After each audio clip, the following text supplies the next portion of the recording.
দাদারা, কি বলবো দুঃখের কথা, প্রাণে লাগে ব্যথা। কত রাত্রে ছিঁড়ে গেল আমার গায়ের কাঁথা। বয়স তো কম হলো না দাদারা, কিন্তু এখনো তো আমার বিয়েটাও হলো না। কি করি বলুন তো দাদারা? আমাদের এক বয়সী যারা ছিল সবার বিয়ে হয়ে গেল, অথচ আমার এখন বিয়েটা হইল না গো। আমার বিয়ের ভাবনা ভাবিতে ভাবিতে, ওই আমার বিয়ের ভাবনা ভাবতে ভাবতে পেকে গেল মাথার চুল। কতদিনে ফুটবে গুরু আমার বিয়ের ফুল, কতদিনে ফুটবে গুরু আমার বিয়ের ফুল। আমার বিয়ের ভাবনা ভাবতে ভাবতে, আমার বিয়ের ভাবনা ভাবতে ভাবতে পেকে গেল মাথার চুল। কবে গুরু ফুটবে গো আমার বিয়ের ফুল, কতদিনে ফুটবে গুরু আমার বিয়ের ফুল।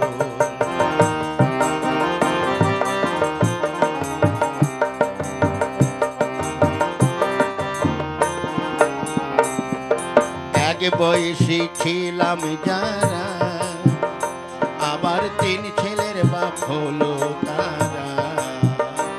আমরা এক বয়সী ছিলাম যারা, 3 ছেলের বাপ হলো তারা।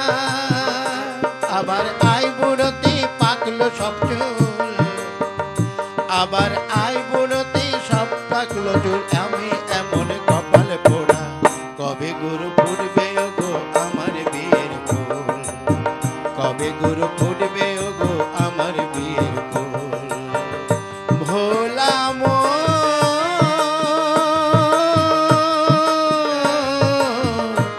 মনে রে আমার,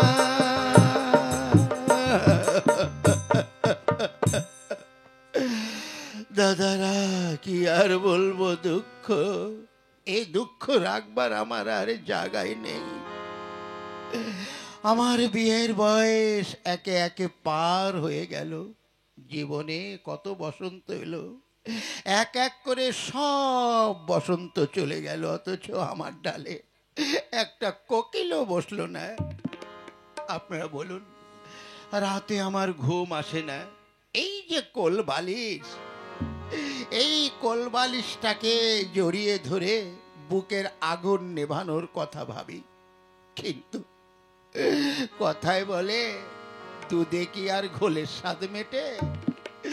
আর বাবা মাকে যখনই বিয়ের কথা বলি অমনি বলে ওঠে আমার বয়স হয়নি, আমার বয়স হয়নি। বাবা, আমার বয়স হতে হতে এখন আমার রূপ যৌবন সব জাল না দিয়ে ছুটে পালিয়ে যাবে। এই জীবনে মনে হয় আমার আর বিয়ে করা হবে না দাদারা।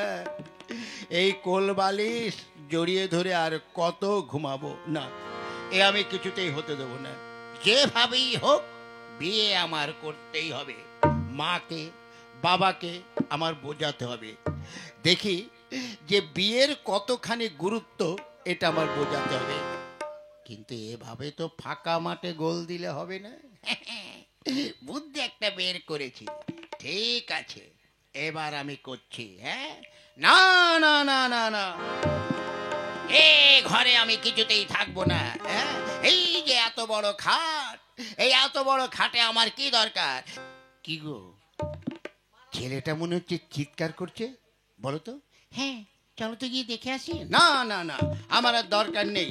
হ্যাঁ, আমার এই মাঝখানে এই গোলবালে, না না, এই খাট কি হবে? এই খাট কেটে আমি দুভাগ করে দেবো।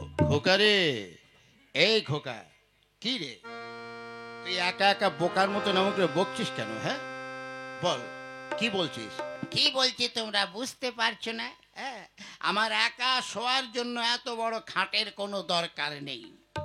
একটা কুঠার নিয়ে আসো, আমি এক্ষুনি এই খাটখানা কেটে দুভাগ করে ফেলবো। কেন রে, কি হয়েছে বলতো? হ্যাঁ, আরো শোনো, কি হয়েছে বুঝতে পারছো না? আরে বাবা, চিৎকার করে না বলে একবার আমাকে বল না ঠিক করে কি হয়েছে।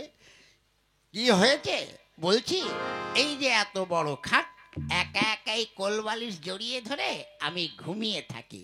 হ্যাঁ, বলি কই কোলবালিশ তো আমার সঙ্গে একটা কথাও বলে না, আমাকে জড়িয়েও ধরে না, একটু চুমুও খায় না। হ্যাঁ, তো কি বলতে চাচ্ছিস? এসব আমার চলবে না, আমার একটা ভালো কোলবালিশ চাই, যে কথা বলে, আমাকে জড়িয়ে ধরবে, বুঝেছ? হুম, সবই তো বুঝেছি। হ্যাঁ গো, শুনছো ছেলে কি বলছে? বুঝতে আর বাকি আছে, ওকে এখন বিয়ে দিতে হবে। এবার বুঝতে পেরেছি, ওর বিয়ে করার ইচ্ছে হয়েছে। কিন্তু বাবা, হ্যাঁ, বলছি তুই যে বিয়ে করার জন্য ব্যস্ত হয়ে পড়েছিস, তোকে তো বিয়ে দিতে হবে, কিন্তু তোর তো এখনো বিয়ের বয়স হয়নি। বিয়ের বয়স হবে কবে? ওই নিমতলা শ্মশানে গেলে। অমন অলক্ষণে কথা বলছিস কেন? অমন অলক্ষণে কথা বলতে নেই। দেখ বাবা, তোর এখন এই বাচ্চা বয়স, হ্যাঁ, তাই বলছি এখনো এই বয়সে বিয়ে করা যায় না। কেন এই বয়সে বিয়ে করা যায় না? তাই এই বয়সে তোকে বিয়ে দেওয়া যাবে না, বুঝলে? কেন এই বয়সে বিয়ে করা যায় না কেন? আহ, তুই আমাকে একবার দেখাতো বাবা, যে তোর মতন ছেলেরা তোর বয়সে কেউ বিয়ে করেছে না, করেছে কি না? হ্যাঁ, ঠিক আছে, আর যদি দেখাতে পারি তাহলে আমায় বিয়ে দেবে তো? অবশ্যই, আমি কথা দিলাম, তুই যদি দেখাতে পারিস তাহলে তোকে আমি বিয়ে দেবো। তাহলে শোনো। হ্যাঁ বল। তাহলে শোনো, আমি বলছি, সক্রেটিসের নাম নিশ্চয়ই শুনেছ? হ্যাঁ, তা তো শুনেছি। তাহলে ওই সক্রেটিসের বিয়ে হয়েছিল 18 বছর বয়সে। তারপরে এই যে অ্যারিস্টটল বিয়ে করেছিল 17 বছর বয়সে। শেক্সপিয়ার বিয়ে করেছিল 16 বছর বয়সে। হ্যাঁ, আরও শুনতে চাও? ঠিক আছে, বল না, আমি তো শুনছি। তাহলে আরও শোনো। তারপরে আমাদের যে বিশ্বকবি রবীন্দ্রনাথ ঠাকুর, সে বিয়ে করেছিল 12 বছর বয়সে। মহাত্মা গান্ধী বিয়ে করেছিল 16 বছর বয়সে। বঙ্কিমচন্দ্র চট্টোপাধ্যায় বিয়ে করেছিল 11 বছর বয়সে। হ্যাঁ, তাহলে এরা এক একজন দামিও দামিও লোক, তারা যদি এই বয়সে বিয়ে করতে পারে, তাহলে আমার বয়স এই তো 28 বছর হয়ে গেছে, আমি কেন বিয়ে করতে পারবো না? আরে খোকা, খোকা বলতে হবে না, তাহলে এতদিন আমি বাপ হয়ে যেতাম, এখন আমাকে খোকা বলছে। আরো জানো বাবা, অল্প বয়সে বিয়ে হলে তারা ভবিষ্যতে তাদের এই পৃথিবীর বুকে বিখ্যাত হওয়ার সমূহ সম্ভাবনা থাকে, বেশ? শোনো গিন্নি, আর উপায় নেই, ছেলে আমার এখন বড় হয়ে গেছে, বুঝলে তো, এবার ওর জন্য পাত্রী দেখার ব্যবস্থা করতে হবে। ঠিক আছে খোকা, তুই কোনো চিন্তা করিস না, তোর মা আর আমি আজই এক্ষুনি বেরিয়ে যাচ্ছি তোর জন্য পাত্রী দেখার জন্য। এই কটা দেখা যাক, যত তাড়াতাড়ি পারে তোর বিয়ে দেবো। খোকা, তুই যেন ঘর থেকে কোথাও যাস না, আমরা পাত্রী দেখে এসে তারপরে তোকে বিয়ের খবরটা দেবো। আচ্ছা আচ্ছা, চলো গিন্নি।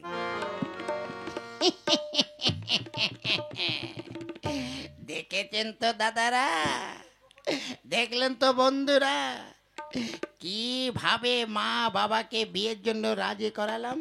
কথায় আছে না, বুদ্ধি থাকলে ঘর জামাই থাকে না। যাই, বাবা মায়ের সাথে এবার আমিও মেয়ে দেখতে বেরিয়ে পড়ি, আর আমার বিয়ের আগাম নিমন্ত্রণ সব আপনাদের করছি দাদারা। আগামীকাল হয়তো বিয়ে হওয়ার সম্ভাবনা আছে, হবে কিনা জানি না, তবে আপনারা কিন্তু সবাই যাবেন, কেউ কিন্তু ভুলে বাড়ি বসে থাকবেন না। কবে গুরু ফুটবে গো আমার বিয়ের ফুল, কবে গুরু ফুটবে গো আমার বিয়ের ফুল, এবারে ফুটে গেছে আমার বিয়ের ফুল।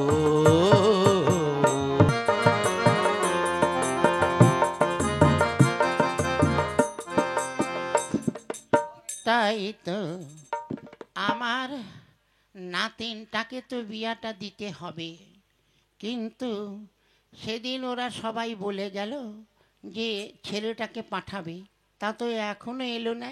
হ্যাঁ হ্যাঁ, এসে গেছি এসে গেছি ঠাকুমা, এসে গেছি, এসো এসো এসো। তা বিয়ে কার সঙ্গে হবে? কেন তোমার সঙ্গে? থাক, বলছি তোমার বিয়ে, তা আমার বিয়ে না তো কি আমার বাপের বিয়ে? আরে তুমি এমনভাবে কথা বলছো কেন, একটু ভালো করে বলো। হ্যাঁ, আচ্ছা ঠিক আছে। তা গো, বিয়ের কোণে কে? তুমি? তোমাকে তো চলবে না, তোমার মাথার চুল পেকে গেছে। ধ্যাৎ, আমি নয়, আমার নাতনি। ও তাই? তা নাতনি কোথায়? সে আছে। শোনো, তোমার সঙ্গে তো বিয়ে অবশ্যই দেবো, তবে আমার কিছু কথা আছে। হ্যাঁ হ্যাঁ, বলো বলো ঠাকুমা বলো। বিয়েতে তুমি কি কি উপহার চাও? হ্যাঁ, মানে কি কি উপহার চাও, তোমার কি কি দাবি আছে? কি যে বলেন ঠাকুরমা, আরে আপনার নাতনি তো নিজেই একটা লক্ষ্মী। হ্যাঁ, আমার ঘরে ওই লক্ষ্মী গেলে কি আর চাই? না, তবু তো ছেলেদের অনেক দাবি দাবা থাকে, তা তুমি বললে একটু ভালো হয়। আমার তেমন কিছু দাবি নেই ঠাকুরমা, শুধু তুমি আমাকে একটা টর দিও। হ্যাঁ, এ আবার কি? আরে মানুষ তো অনেক কিছু চায়, আরে টর, টরটা আবার কি? হ্যাঁ, আচ্ছা দাদু ভাই, টরটা আবার কি গো, বলো তো? টরটা বুঝলে না ঠাকুরমা? টর জিনিসটা আমি বলে দিচ্ছি কি। আচ্ছা, এই যেমন ধরো রেফ্রিজারেটর, হুম, জেনারেটর, হুম, স্কুটার, হ্যাঁ, কম্পিউটার, এই ধরুন গিয়ে যে কোনো ধরনের মোটর। হুম, বুঝতে পেরেছি দাদু ভাই, আমার আদরের নাতি জামাই, আমি তোমাকে পরাতে পারি একটা সোয়েটার, তারপর তোমার হাতে তুলে দেব একটা ডটার, আর তারপরে তার হাতে দিয়ে দেবো একটা হান্টার। হা হা হা, হান্টার? এটা আবার কি? হ্যাঁ, তোমাকে সেটা দিয়ে পিটিয়ে বানিয়ে দেবে একদম ডক্টর। ওরে বাবার, তারপরে তোমাকে দেব রান্নাঘরের মটর, টমেটোর, ওই যে তুমি ভালো করে রান্না করে খাবে, বুঝলে? কিন্তু ওসব খাবার খেতে গেলে তো আমার শরীরটা গরম হয়ে যাবে, তার জন্য তোমাকে দেব একটা ওয়াটার, বুঝলে মিস্টার? ওরে বাবা রে, এ মাল তো শালা খিলেন মাল। ঠিক আছে, আপনি যখন এতগুলো জিনিস নেবেন, তাহলে আপনার নাতনিকে বিয়ে করার জন্য আমি রেডি। ঠিক আছে, তাহলে আমি আগামীকাল তোমাকে সংবাদটা দেব, যাই নাতনির সঙ্গে গিয়ে কথা বলি। হ্যাঁ, তুমি এখন এসো, ও গো আমার ফক্কর। বুঝে বাবা, এ মাল বুড়ি হয়ে গেছে, তার এমন মানে মেজাজ, ওর নাতনি না জানি আমাকে কি করবে। ঠিক আছে, আমার নামও মিস্টার ফক্কর, আমি দিয়ে দেবো ওদের এমন ভাবে চক্কর যেন জীবনে না ভুলতে পারে।